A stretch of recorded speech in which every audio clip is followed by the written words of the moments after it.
So let's get some analysis now. We're joined by Somadoda Fikeni, a political analyst from UNISA. Thank you for joining us, Professor. Let's start. Was this a huge political mistake to even go to today's rally after COSATU had called for President Jacob Zuma to step down?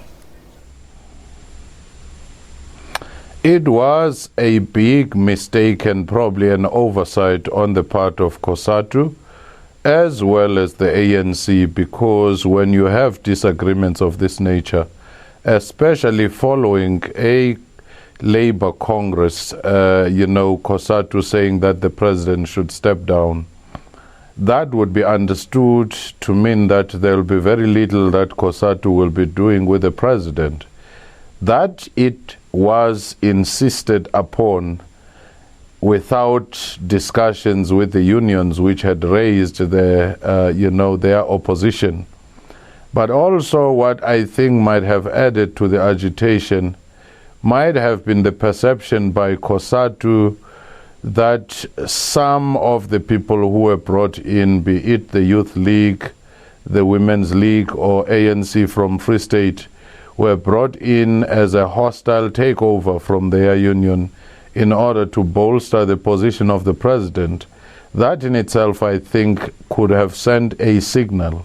But ultimately, though, our intelligence service ought to have read the situation, understood that it would not necessarily be safe or politically okay for the president to go into this meeting.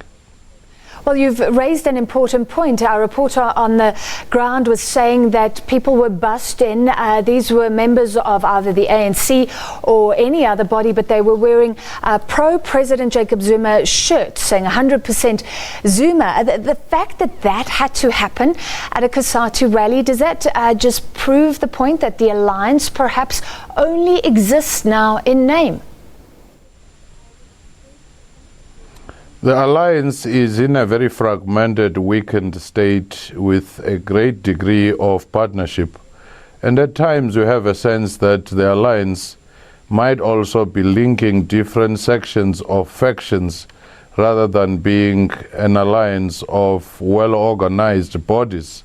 And that in itself is further dividing the very alliance, COSATU being one simple example that is divided by the issue of believing that certain sections within COSATU are pro-president, whereas others are overwhelmingly saying no.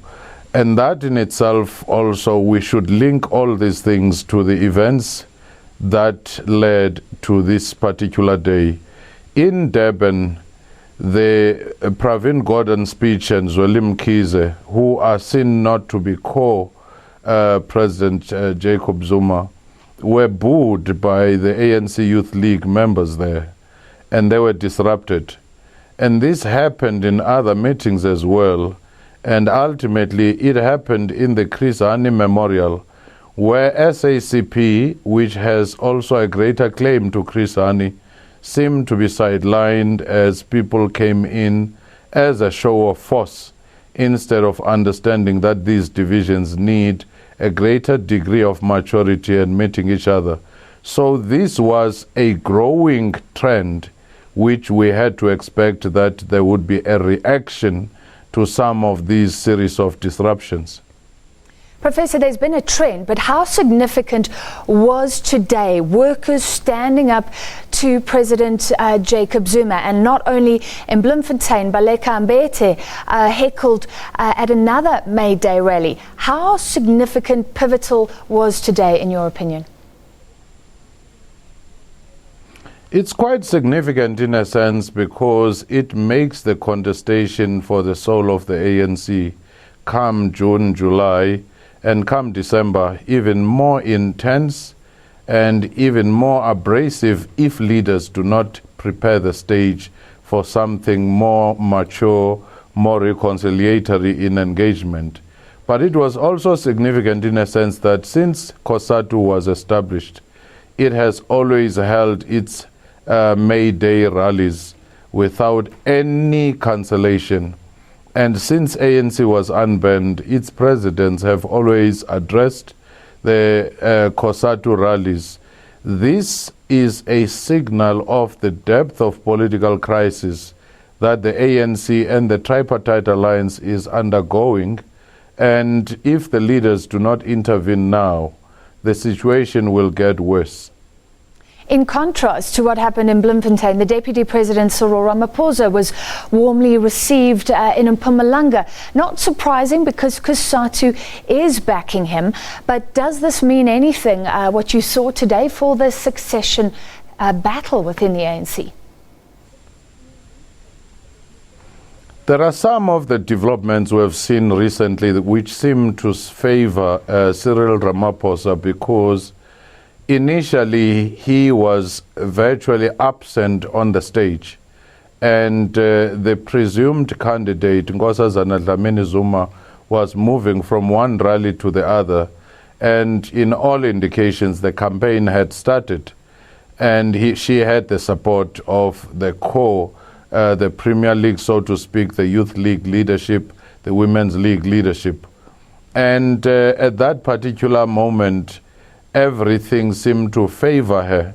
But increasingly what we have seen is the ANC caucus in Parliament, and notably the likes of Jackson Mthembu and the likes of Mathole Motshekga and many others, Dr. Khoza, have started speaking out and also holding people who are perceived to be pro-president to account. So Parliament is no longer a safe space per se that could simply take an instruction which would do everything to support the president. And secondly, the courts have been punishing, so to speak, some of the key protagonists on the Zuma side, such as Batabile Dlamini with the SASA debacle and the issue of social grants, and constraining their space to move. And on the SABC side, you saw the issues, the new board in place, Saudi falling out of favor. Now you are seeing the nuclear deal, the FICA bill, one by one. And on top of that, the SACP and COSATU are becoming more vocal. Some of the MK veterans are becoming more vocal to challenge the space that was not seriously challenged. Professor, in finality, and very quickly, please, you're describing pressure coming from all sides. And correct me if I'm wrong, but I think you've always said that the leadership of President Jacob Zuma becoming more untenable. Does this perhaps shorten the timeline that you have in your head for his departure? Well, I do think that it simply brings matters to a head where leaders will have to sit down and reflect. But if not, if ANC can begin to imagine a post-Zuma ANC, then South Africa will begin to get used to a post-ANC South Africa. And that is the political cost of not reflecting on some of the weaknesses and some of the controversies that seem to be attracted by the president from one time to the other, and the disproportionate time that the ANC and its alliance partners have had to spend to defend him. All right, Professor, thank you for your time this evening. Professor Somadoda Fikeni from UNISA.